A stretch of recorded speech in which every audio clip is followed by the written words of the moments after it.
Really is the best. Potentially on unshowered. therapy. Both of us need this therapy. I this morning was like, I simply can't. I need to shower, but obviously I have child attached to me, so we took a bath together. Did you And I was like, really? this is ridiculous. Vee. Yeah, it's been the only way that I can like shower in the morning, so we've just been bathing together. I think it's fun. I don't know. I mean, it is. Yeah, it's. I That's a wish level of love that I don't know if I've ever had. Really? Oh, it's like ridiculous. Yes. Oh, yeah. So I am showered. Sorry, Sarah. Wow. I'm bathed. A step above. A step above. You know it. Yes. All right. We wanted to kick it off with a quick reminder of what it is that we're building here. So the mothers, the whole premise really was this idea that we don't get to hear enough stories from people that are out there in the world doing like wild, amazing things and happen to also be mothers. And we don't hear about them kind of sharing their life experience across those two things. You typically only hear them as if they don't have children, or you hear probably not them talking only about their kids and parenting or trying to make jokes about parenting. It's always really about the kids. And we wanted to make a space to share more stories of these people that are out there making a dent in the universe and also are mothers. So we're going through and having interviews with various incredible mothers. Yeah. And it's been interesting as we go along, kind of learning there's what we kind of anticipated the brand to be and then what it's kind of growing into being, which is a tricky, as a control freak, I want to be organized about what the brand is, but also feel like I'm trying to learn what's resonating and what's unique about it. So we're actively noticing where in interviews we light up, but also like where our audience lights up. Yeah. And I do think I think the parenting space and the candidly like sort of mom struggle space is like very well covered in various forms of media. I think it's still hearing we don't hear the voices that I was describing in the beginning of people that you don't even know that they're mothers and then you learn that they are and you're like, how is this happening? Which I think by being able to share those stories, it opens up more. I love the Gina Davis, whatever her institute is called, but basically like if you can see it, you can be it. And I think there are storylines of women who are very sort of mother first. It doesn't have to be women, I apologize. But any sort of mother that's mother first. And then we're not hearing about the stories as much of people that are kind of the and mother. Yeah. Yeah. Like always mother, but also kind of more an and mother as opposed to moms first. And I think that's without any judgment about that. I think it's what we are kind of tapping into is people that frankly similar to myself, who I am actively always a mother, but I'm really also striving to have an identity outside of that. And wanting to create more models and more stories around that. So I don't know, what's resonating with you, Vee? As someone who's bathing with her child and currently breastfeeding. Yeah, like I definitely am not like mother not a mom. first. I don't know. It's actually funny. Well, side note, aside from what's resonating with me, I felt like for the first time, I just texted a friend who I met from mom group this morning. And I was like, I think I'm officially a mom. And she's like, what happened? And I was like, I had like a mom meltdown last night. Yeah. And I was like, this is motherhood. Yeah. It was so funny. Truly, I feel like if someone said like, you're a mom, or if I even said like, I'm your mom, like I didn't believe it. And last night I was like, yeah, this is it. Yeah. We're here, which is really funny. Absolutely. Anyway, what's resonating with me? It's so interesting that I feel like in every conversation that we've had, everyone has all of these like really big feelings about balancing motherhood, job, personal life, all this stuff. Everyone feels the same and no one talks about it. And they're like, I really needed this. Yeah. And it's so interesting to hear. Like it is kind of sad in a way that I'm like, damn, we're all really feeling these like deep, big emotions, things, and no one's talking about it. So I think that that's been like really special to hear people say it and then feel like, oh, this feels good to get it out there. And then hearing people who have been listening and that are like, oh my God, I also have been feeling this way. It feels so good to hear someone who's like doing all this badass stuff and also feeling the way that I do too. Normalizing these things has just been like really nice. I totally agree. The I was thinking back just on our most recent lineup of 3. So we had Meghan Joyce, founder of Duckbill, former Uber badass woman, Meghan Marshall, secretly my mother, but It's also a Pulitzer Prize winning biographer. Erica Dambach, who's a prolific college coach at Penn State, also has dabbled in the women's national team scene on the soccer side. And I totally agree. I think I was reflecting back on them, and there is some element where they all seem to be, there's a suggestion that the path that they are pursuing is one that they are pursuing sort of they're doing it for the first time.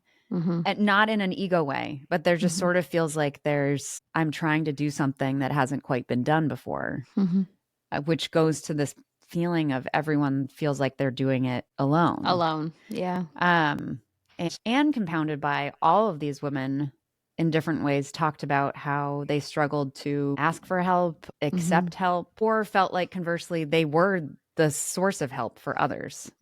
And so there is this, what's causing what is hard to understand. But among all of these women, there is just a very strong sense of, we were joking, I think, in the Meghan Joyce interview about thinking back to like middle school, high school group projects. And were you ultimately the person who was like, I love being part of a team, but like, I'll just do it to make sure that it's and you good. guys can write your names. And I wonder, I don't know, but I am very curious if, to the earlier point of kind of the persona of mother that has not necessarily been explored as much, kind of sorts for that person in middle school and high school who was like, I'll just do it. Love you I'll just do it. I love learning from you. I love being around you. You make me feel good to be in your presence. Love but team, I gotta go. But we got to make sure this project is good, and I'm just going to do it. Yeah. Which again is like I wonder, I don't know, we should keep an eye on that as we continue to talk to more folks. Cause I mean, I don't like painting everyone in a single brush, but it has been interesting to see this sense of loneliness, but also pride in doing it alone, a sense of wanting help, but also not being able to feel comfortable accepting the help. A lot of intellectual knowing what should be true and how they should be operating, but like and not struggling necessarily to programmed that way. Yeah.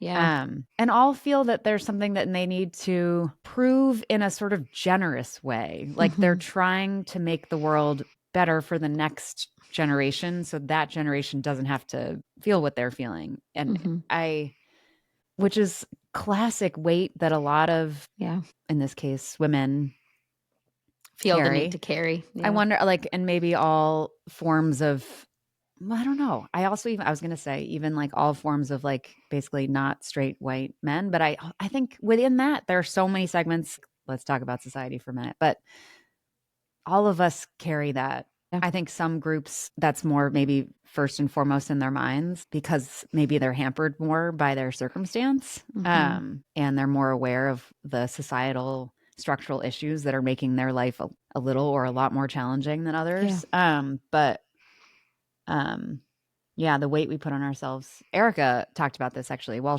she was like, we were talking about how she came back from having her first kid 7 days later to run a 300-person overnight soccer camp. Like, these people are relying on me. I need them. They paid for me. Or like they're here for And she also repeatedly was like, Penn State didn't force me to come back. My staff didn't want me to come back. Like so it's also that, which I guess goes back to this point of like accepting help. But it feels so risky to kind of take the time and the space when you're the one that's creating the time and the space for the first time around this context. So I don't know. Impressive people, but it's hard. Yes. They're doing hard things, obviously. Absolutely. Also, something I realized with our last 3 guests, Meghan and Erica, but also everyone prior to that and since then, have all had this like transformation of who they were and then who they thought they were as a mom. We all thought we were someone and had this identity, and then there was this total shift, and everyone has spoken about, going off of what you said, of like hoping that for this next generation that they can show, look, traditional relationships and expectations do work for some people, but here's how like we can also shift that, involving people in like, or involving their kids in their work, bringing them to work, or maybe the father stays home and the mom goes to work, like all of these things. And I'm so curious to see how in the long run, even across generations, people have been saying that in our conversations. And I'm curious to hear like, and to see the impact of that and like what that will mean for like our kids' families should they decide to have them. Totally. And I hope that it like actually changes things. Yeah. Well, my mom, the forever biographer, was even like, this is such a time capsule of what motherhood was like in 2025. Yeah. What's expected of you, what you think is expected of you versus like what actually is. And I don't know. Yeah. It's all been really comforting. And like there is also, and we'll table this for another episode or something, but I think there is a scientific-ish term for this phase. This, I don't know is it matrescence? Not to be confused with menopause, but basically this like emotional, psychological, physical transformation thing that happens through pregnancy and after, that is kind of this awakening or this like highly spiritual feeling or this like reordering of your life. Like all of that is like a labeled experience. And maybe there's the stories about it haven't been fully explored. But anyway, we're stumbling upon science. So we'll do that. We are scientists now, actually. We're mattress sensing. Is that what it is? Mattress sense. Matrescence. Close enough. That's okay. Matrescence. We need the like Google how to pronounce video. Oh my God, the best. Why is that dude's voice so weird? So funny. I don't know, but I love those. I looked it up because I wanted to make sure I was saying we'll talk about Chappell Roan. I mean, maybe we do it right now, but I was like, I want to make sure that I don't sound as old as I am when I raise this topic. And hearing this very formal, with some slight accent, dude say Chappell Roan. Is it a real guy? Is it real? Oh, that's a good question. I don't know. I wonder. It's AI. Yeah. Chappell Roan. Yeah, real quick, what do we think about and I tried not to really get involved because it felt just toxic on all sides. Big. Yeah. And it feels like one of those classic things where like this is a moment where nuance would be useful, but like the internet doesn't really allow space for nuance. So maybe we can try within a conversation. But Chappell Roan went on Call Daddy, which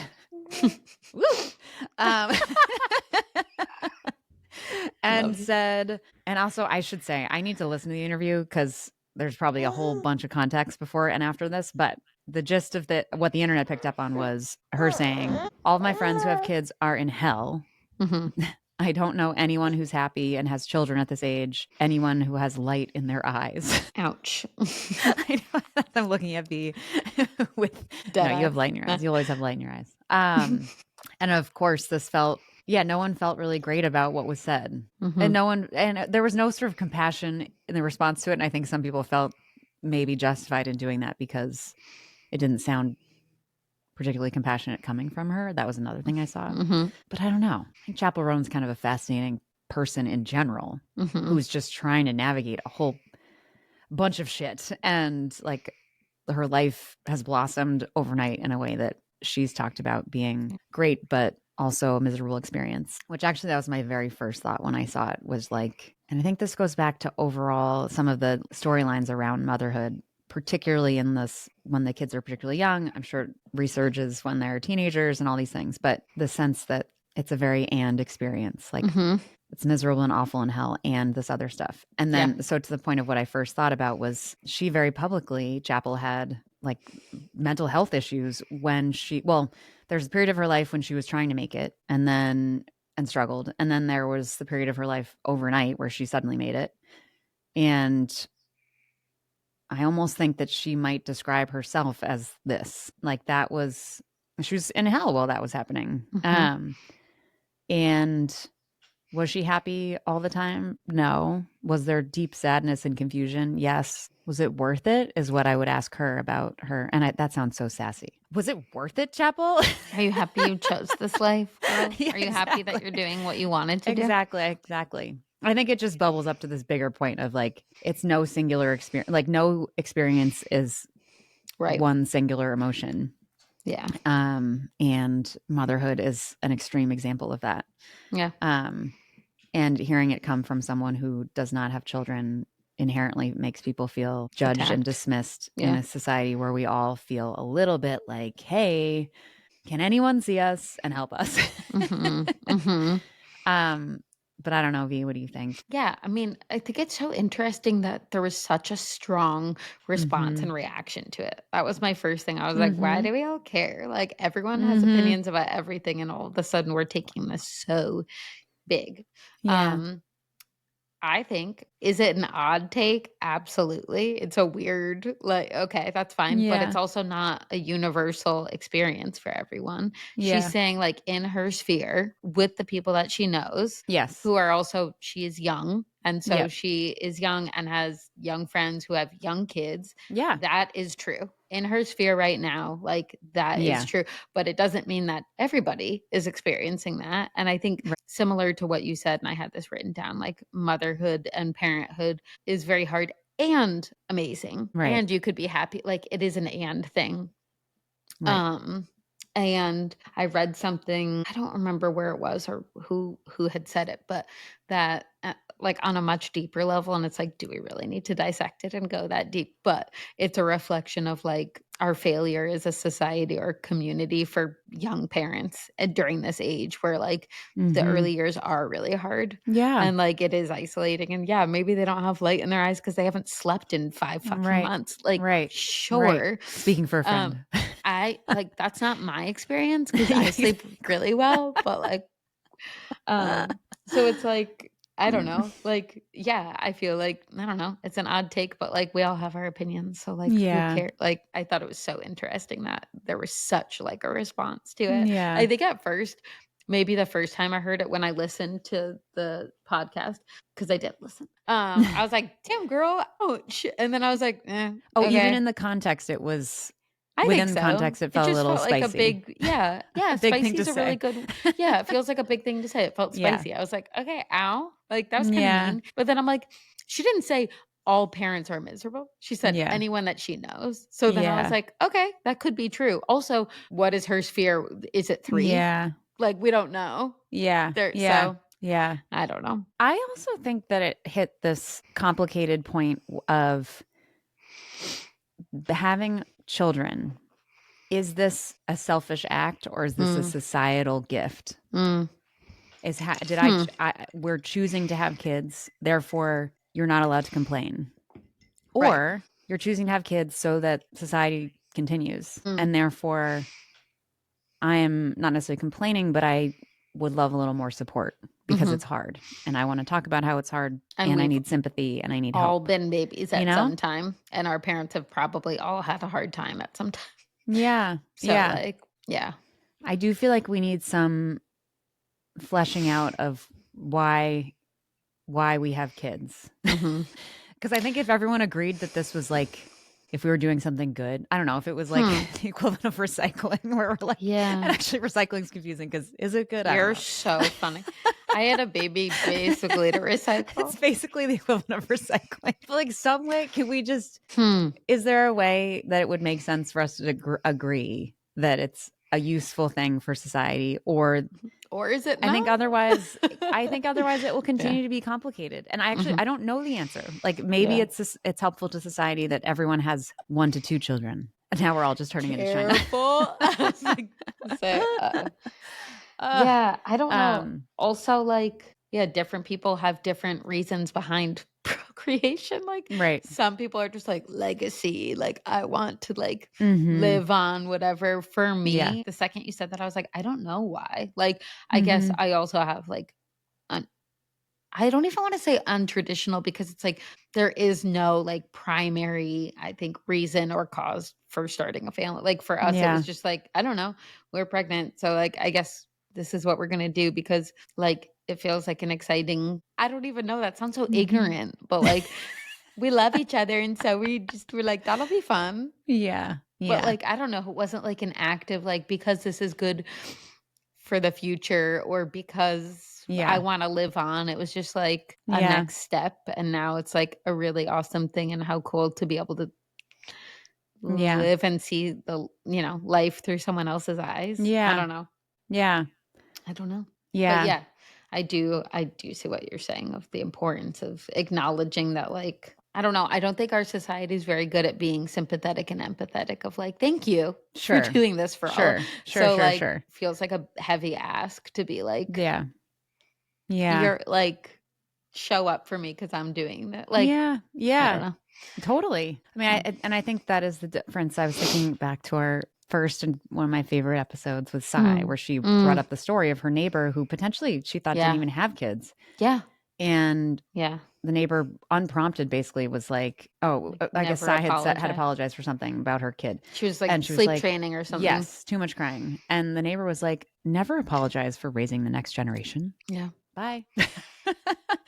And I'd collapse if someone said that to me now. I'd be like, thank you. I needed to hear that. Yeah. But I do think, I don't know, we should explore that. I think because it does matter. Why we do things matters, and the assumptions that people have about why we do things also affect how they respond to them. You love a why. I am obsessed with a why. It's so interesting because I don't know if I need a why. Yeah. I respect a why. I think certain situations I need a why, but sometimes you are your son's mother. Yeah, he loves a why. He loves to explore and explain. Growing up when we were spending our time together, I was like, I don't know why. There's no reason. Like, it's like, why is the sky blue? And I'm like, yeah. So it's like sometimes. Well, it's my problem being like so meaning oriented, which I think it is helpful. There's like a lot of richness that comes out of that, but it is also in figuring out how to make that useful as opposed to a hindrance. The productive versus like paralyzing. Yeah. But it means that once I'm just very mission driven guy. I respect that. And it is what gives me fuel when I'm tired. Yes. But I think within that, I will say I didn't have some massive societal why when we had our kids. Right. It was personal. It was an expression of love. It was an exciting thing to do. Yes. With this person who you care about. Adore. And actually, to this selfishness point, it felt, I remember this very specifically. Jason was ready to have kids a year before I was. And I think there was a turning point where I think I said out loud to him that it just feels like to not have kids would be selfish because, and we would live a selfish life. Like how many great vacations can we go on? How many clothes can we, like how much can we optimize this life, just the two of us? That's a very interesting.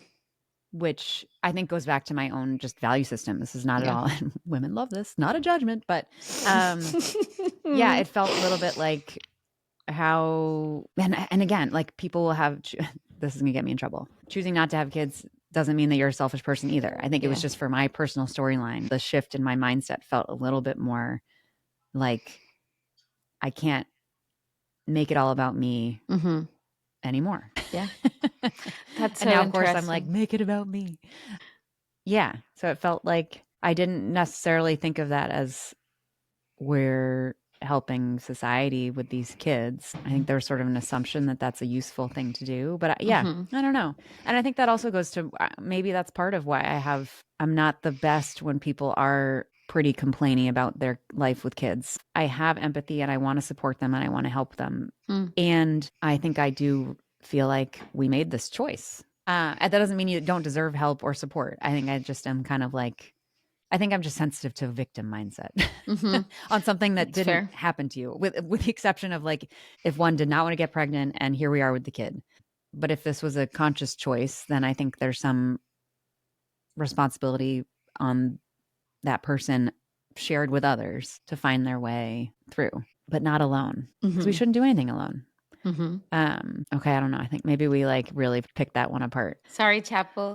I do love her music. Yeah, I was gonna say also important. Yeah. No, like our go-to song if we're in the car and the boy's experiencing trauma, because being in a car and driving can sometimes be really hard for a baby. Yes. I put on Pink Pony Club and it's immediate, no tears, only Pink Pony smiles. Club is the one. Oh, I love that.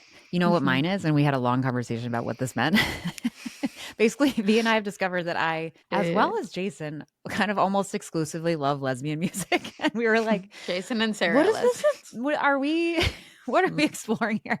And I was like, that's so funny because I don't even realize, I guess in retrospect, that's true. But there's something about the lyrics and the reason that they're singing and what they're singing about, which is like this striving to be seen and heard and figure themselves out. Unrelated to sexuality, but I think that's often the lens that they're going through. Because I was going to say my favorite Chappell Roan song is Good Luck Babe, which I love.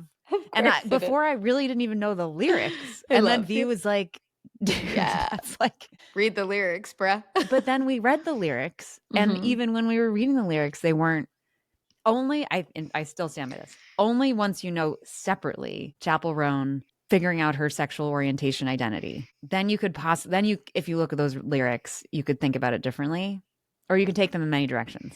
But you could also, they weren't, it wasn't like Sara trying to convince herself.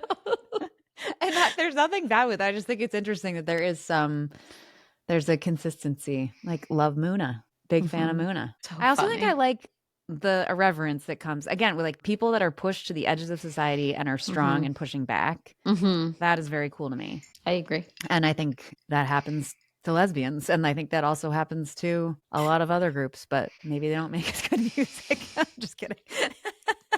It's not true, Sara. It's not true. Okay. Speaking of lesbians, Gilmore Girls. No, I'm like, wait, is that true? I actually don't think, are there any non-heterosexual characters in Gilmore Girls? Disclosure, spoiler alert for those who have not watched, even though it's a nearly 20-year-old show. I know. I've only watched the first season because we talked about the importance of this, but as far as I know, very straight. Yes, it is very straight. Oh, there is, well, it's classically, so this came out in the 2000s. I think it like came out truly in the year 2000. That's wild. Ran for 7 years and then came back briefly with this like 2016 Netflix special revival. Oh, I didn't know that. Yeah. Okay. So Vee, are you cool with spoilers about this? No, I am. Okay, cool. Yeah.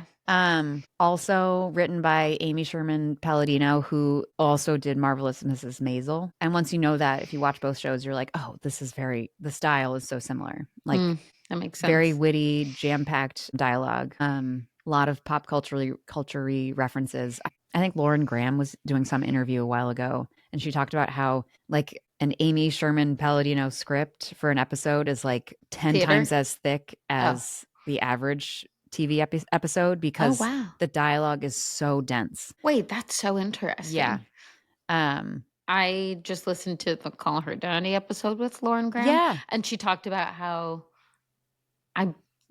she was talking about Gilmore Girls, how it's almost like theatrical because of how like the tone and the movement of it is like a musical almost because there's just so much going on. And there's some anchoring, there's some like technical term for like how it's filmed where it's like a single shot kind of thing and people come in and out on the stage and it's all, it does very much feel like you're watching like a Broadway show, which takes a whole lot of orchestrating.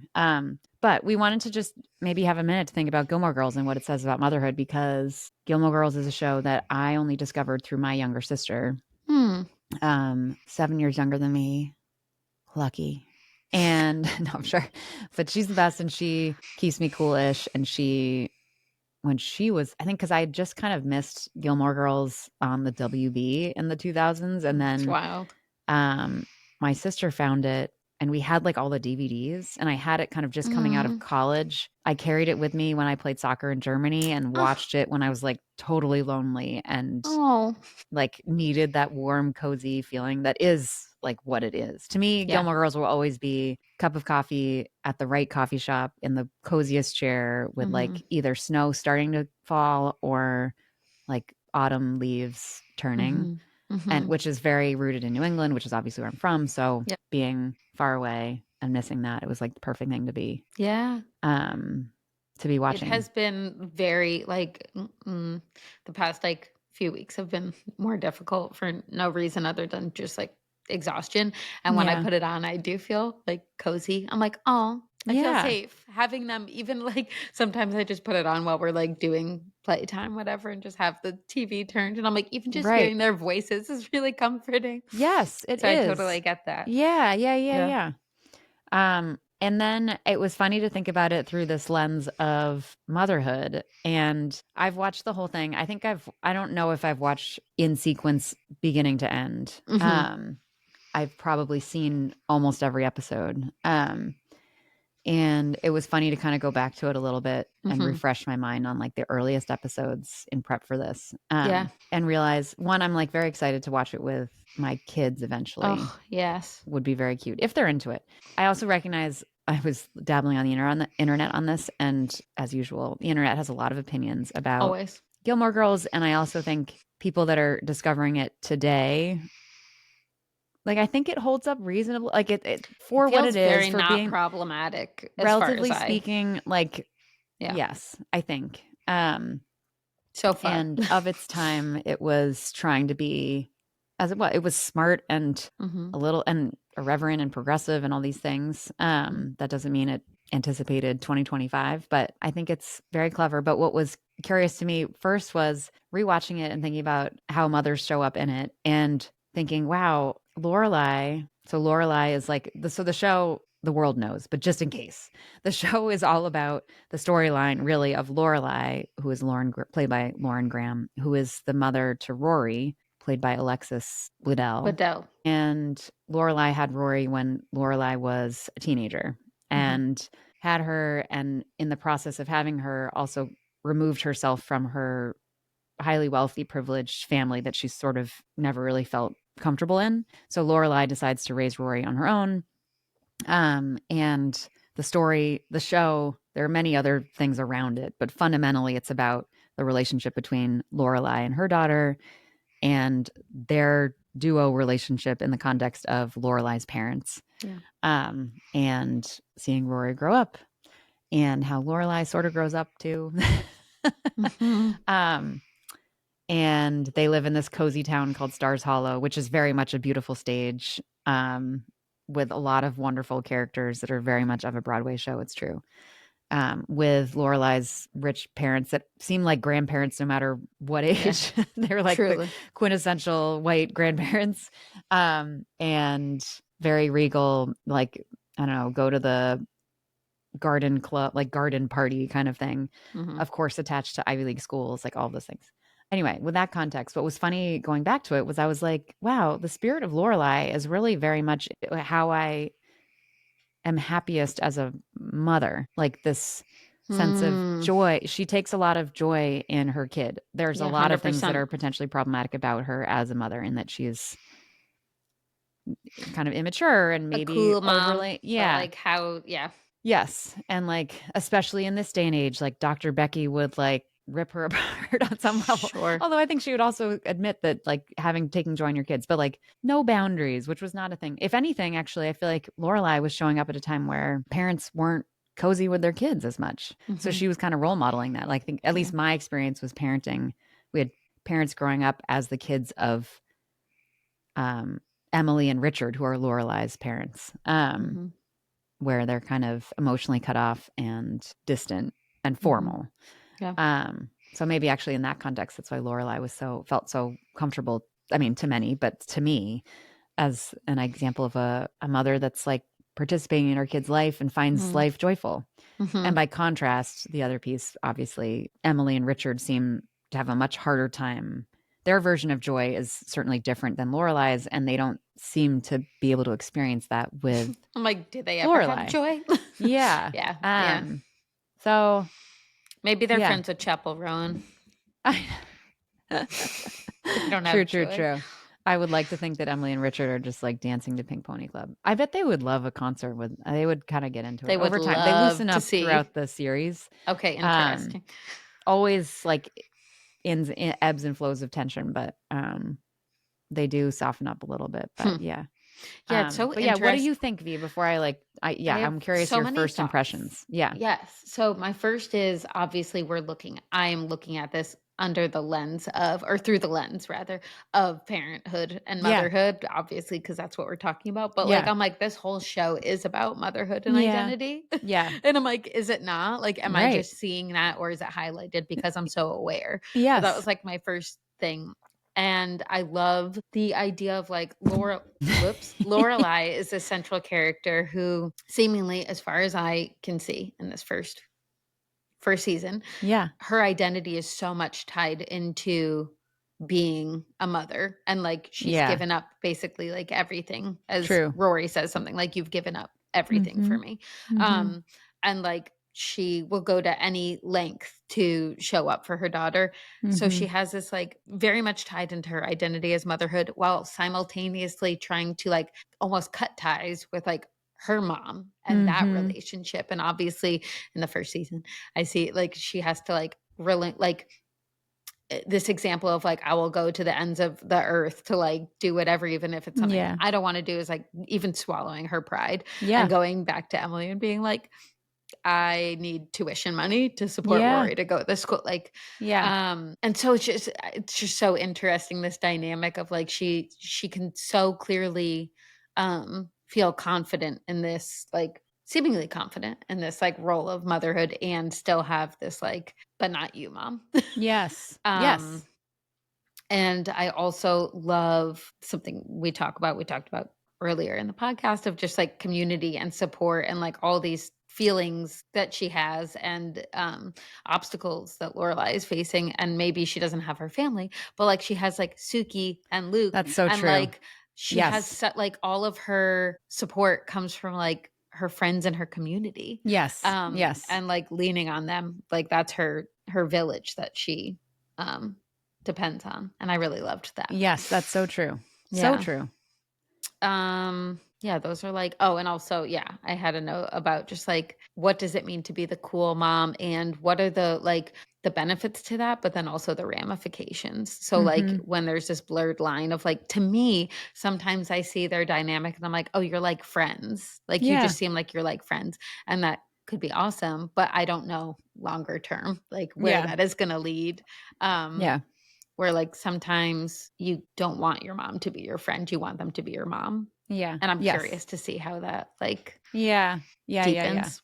Well, it actually made me think a little bit about how you describe your relationship with your own mother, and how connected and close you were, to the point where you're almost like, I was so codependent in a way that I didn't want to. And it's funny, or in a way that you don't necessarily want to have with your own child. And I think one of the things in this show is very much, or a critique of Lorelai's style of parenting, was that people saw over time Rory having trouble in certain moments and needing her mom. I mean, in a way. She was like on a first date and she's like, oh my God, it's going so bad. She called and she's like, I don't know what to do, whatever. And it's just like, by Lorelai, she just had like, she was with Luke, that's his name, right? Yeah. They're watching this movie and she like emphasizes like, no interruptions. We're not like, we have to sit through and watch Casablanca from start to finish, like whatever. And then Rory calls and it's immediately like, I have to answer. And it's like, that dynamic is what I'm curious about. Like what if she feels discomfort and just has to sit in it? What happens? You know, like what if the date is just bad? Like, is that bad? Well, it's funny too, and this is like how a response to how anyone else was parented. I think I like wish that I would call my mom in those moments. So I think again, to the point of like how I wanted to parent myself, I think there is structure and responsibility and reality part of it, but like I would love if like my kids were in a moment of tension and they called me, not because they couldn't call anyone else, right? But because they chose, but that I was on the list. Yeah. Which is funny. I actually think back to what, when we were thinking about shrinking, and there's a moment in there that's on the kind of recovery of, I'm forgetting all the characters' names now, but the main psychologist whose wife died and the daughter. Jimmy? Yes, Jimmy. Thank you. Yeah. And then he's trying to rebuild the relationship with his daughter. And there's this moment where she goes to a party and with a boyfriend to a different school, and she comes into like this sort of awkward, she just wasn't feeling great about it, and she calls her dad. And this was like a big moment for Jimmy of like, he was she's so calling excited. me, I'm gonna, let's be cool. And I just think, I don't know, I think the coziness and intimacy with your parents is not a bad thing. I think it's so yeah.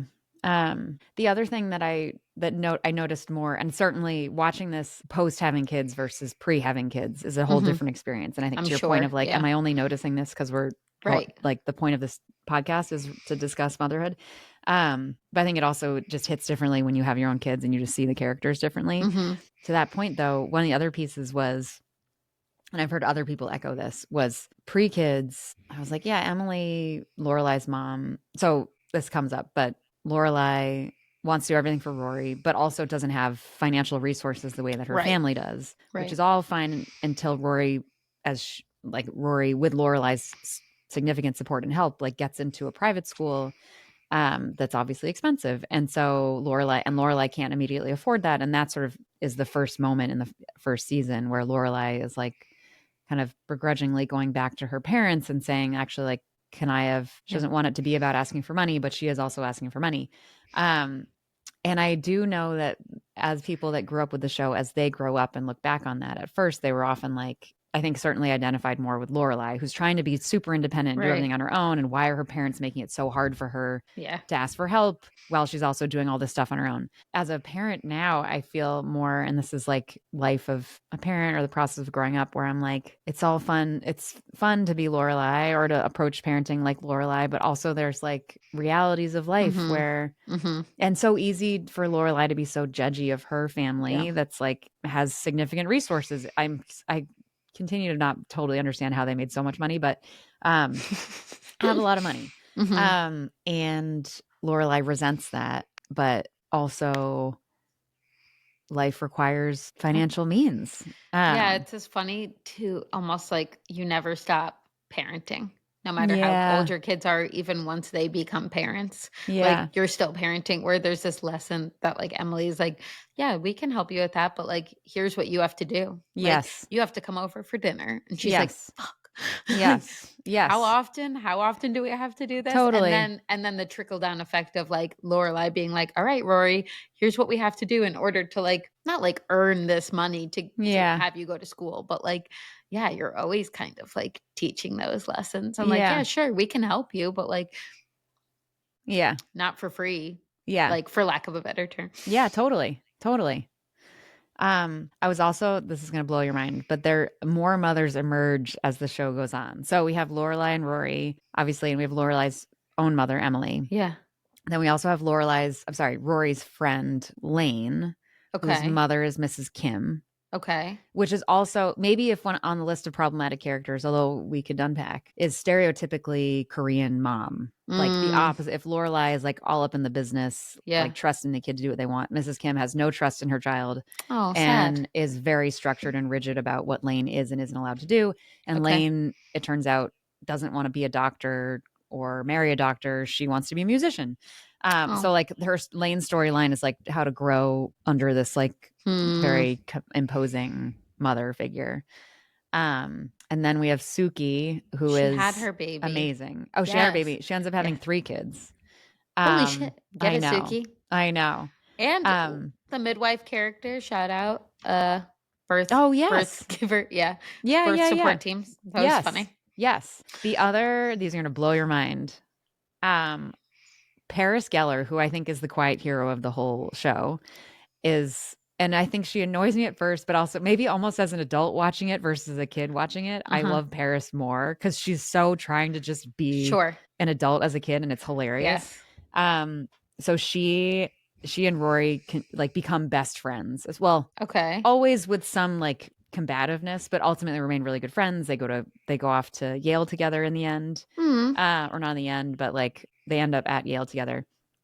In the reunion 2016 episode, Paris comes back. She continues to be super high powered. She now runs a fertility clinic called Dynasty Makers, which is so funny. And she has 2 kids of her own. She's all about surrogacy, and she ends up trying to help Lorelai, who ends up marrying Luke, wanting to help them have kids. What? I know, but I thought that was funny. Not within the series. Oh my God. No. Also, I'm the worst because I'm like, aren't they like 70 by the time? True. They do seem like unaged. Wow. Then the other blowing your mind is Lane ends up having twins. Oh my God, so many parents. She breaks out into having a band of her own. Like she has this like secret band hiding it from her mother. And one of her bandmates, the two of them, in a way that's sort of, I need to go back and watch more of it because it seemed like a happy thing, but also not a happy thing. So they confront a lot of like the challenges of having kids without a lot of support. Wow. And then there's also Rory has a series of love interests. There's Dean, who we've met, who's like classic all-American love. And then we get Jesse, who is Luke's nephew, who's kind of like bad boy, super smart bad boy. So Luke's sister, Liz, is Jesse's mother. Weird. Okay. But Liz is like supposedly like a druggy hippie mother. So, which is why Jesse ends up being kind of dumped on Luke and lives with Luke for a little while, which is when Jesse picks up a relationship with Rory. And then over time, there is a character named Logan who becomes the like kind of grown-up, savvy, backed by a high-powered, highly successful family dad, which kind of mirrors actually the Christopher who she had Rory with, is kind of the parallel that Lorelai is to Christopher as Rory is to Logan. Okay. And then here's the one that's going to rock your world. I'm like, the very, very end of the revival episode or series is Rory telling Lorelai that she's pregnant as another is it sort emotional? It must be emotional. Yes. Yeah.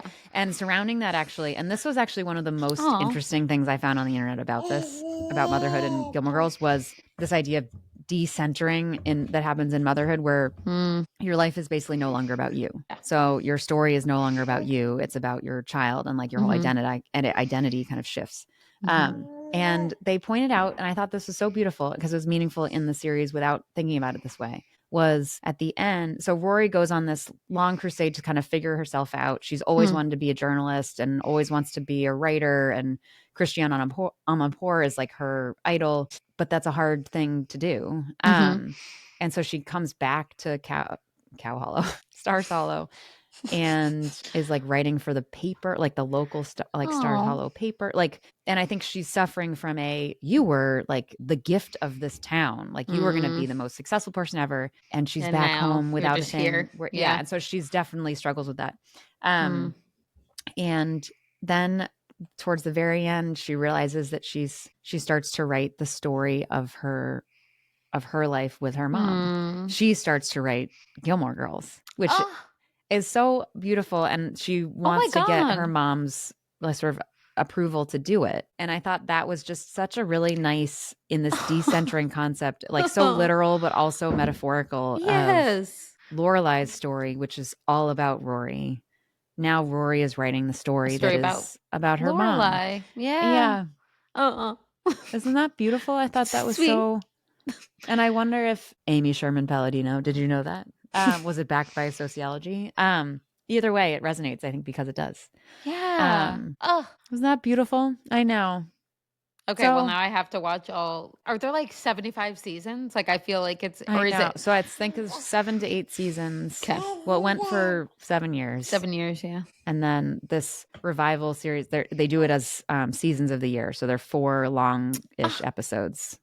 How sweet and special. I love that. That makes me excited to watch. They're super thoughtful, and it's a fun show to revisit. I don't know. Yeah. It's funny when I go back, typically when I'm like, I don't know what to watch, I'm like, let's just grab an episode of season 5. So yeah, I don't know. I think it also, as mothers are they're all trying, you know what I mean? Like they're all doing their best with who they are and trying to love. Classic love language mix up of Emily's love language is not the same as Lorelai's. Right. So I feel like it's a great show to take what you need from it. Yeah. Like it's one of those things, like if you need something, like you'll probably find whatever that is. True. Which is totally really nice. True. Take the joy from Lorelai, take the responsibility from Emily.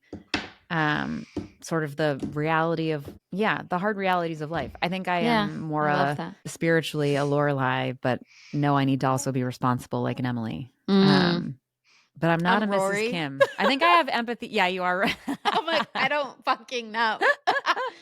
I'm like gonna go write a book or whatever. Literally. Wait a second. Yeah. What's my why? Yeah.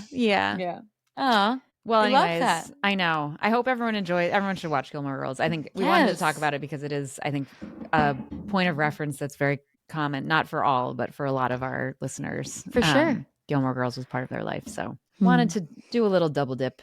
I love it. I don't know if that's what that means. Double dip? Why did I say that? No, I know what you meant. Double click?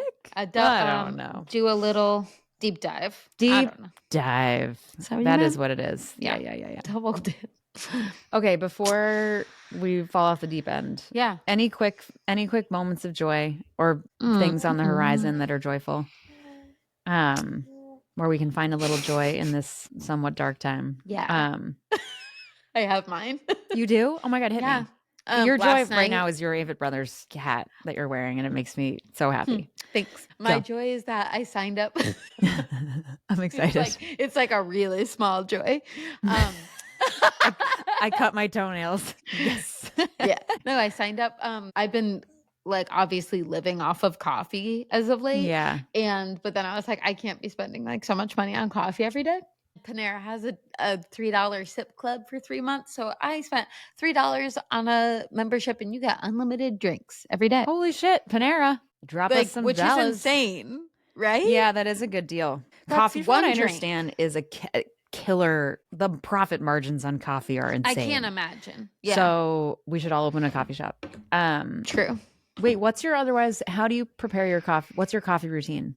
I drink like 2 to 3 double espressos a day. Amazing. But do you make them at home? We have an espresso. Yeah. An espresso. Okay. Yeah. And I do iced only. I don't like hot drinks. Yeah. With oat milk. That's it. Delish. So good. Delish. What's your I definitely need a cup in the morning. I used to be a classic drip coffee maker. Actually, honestly, infiltrated by Gilmore Girls, which is all about coffee and the coziness of coffee. And I loved we live in a diner kind of vibe of making the full carafe, if that's the word, of like 8 cups of coffee, and you like pour it and it stays warm for a while. Yeah. And then over the summer, we were renting a house that had the Keurig style, but in a way that didn't feel like I was in a Holiday Inn. Like it seemed nice. Yeah. And I was like, this is actually fun. Like you pop the thing in. I'm sorry if it's bad for the environment. I do apologize. Yeah. And I'm also sorry for having kids. Also, they're kind of sorry about like literally anything else, but aren't kids like recycling or whatever? Exactly.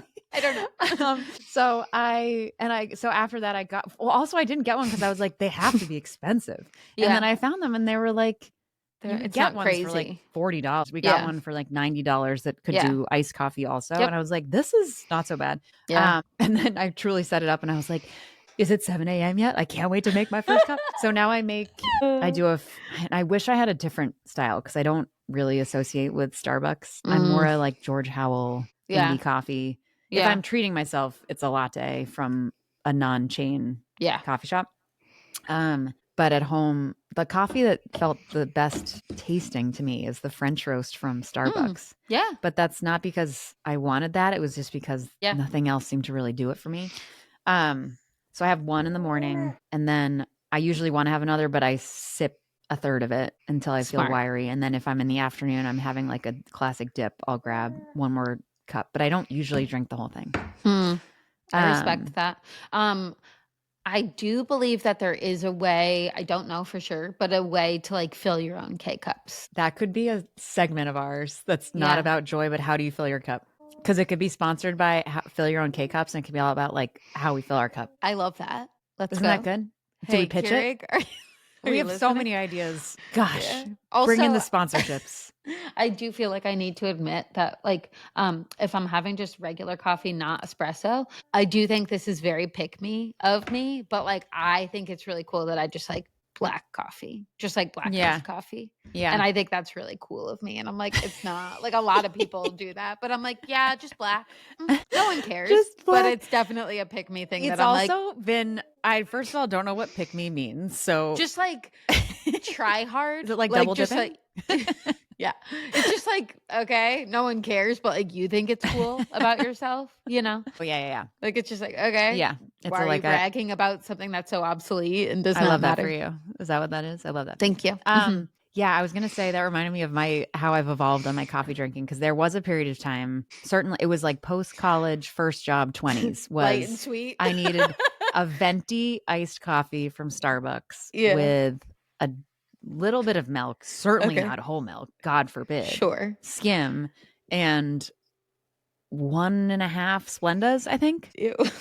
That sounds It was gross. all I needed, and then my life was great. Everything worked. And then I don't do that at all anymore. It's funny. Then with kids, being pregnant and all that stuff, like your whole coffee systems change. And then I moved towards, I don't really like iced coffee as much, unless it has to be the summer. And it's funny. Now I'm totally pro whole milk.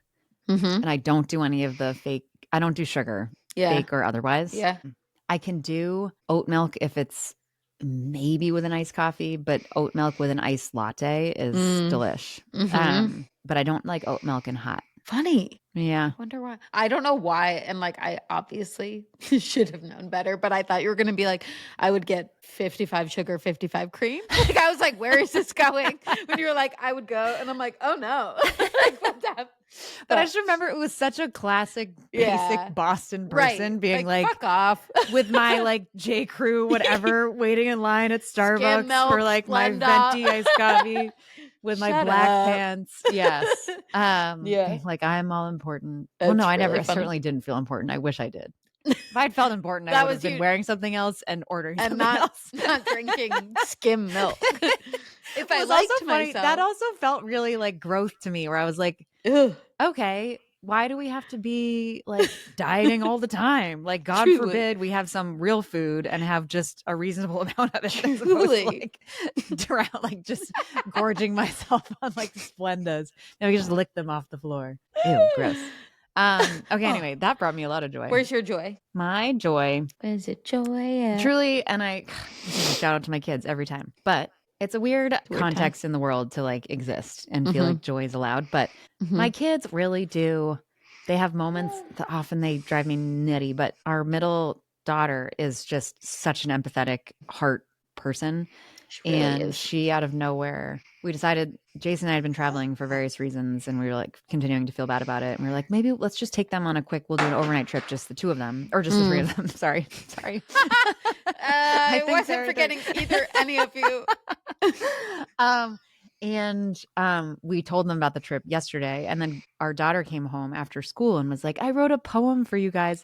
And it's like a concentric circle poem and within a heart. And it ends on a line that actually makes me think of something that both an Avett Brothers lyric and something you would say, V, which is, but my favorite thing is spending time with you and you. To Jason and me, spending time with you and you, which makes me think of that Avett Brothers line that's like, you and me and love. What, you and I. Keep going. Am I good? Are people getting it? No, the three words. I am love and you. Yeah. You and me and us. Wasn't that so sweet? You and you. So sweet. That should be tattoo. Like, that's a tattoo. You and you. Oh, that's cute. Yeah, I need to know my next tattoo. So that was joyful in that that is so sweet. A brilliant writer and to a no lyricist. Surprise. Yeah.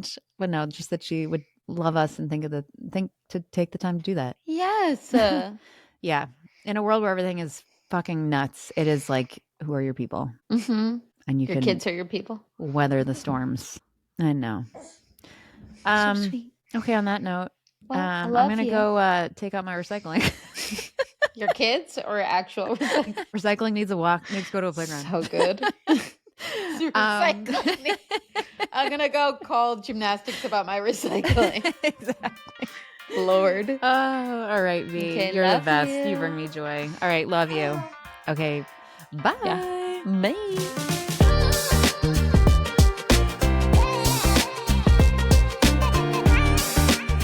you so much for joining us. Please remember to like and subscribe so you don't miss an episode and we can reach even more rock stars like you. The Mothers is a production of Backline Media, shining a light on those who carry the team.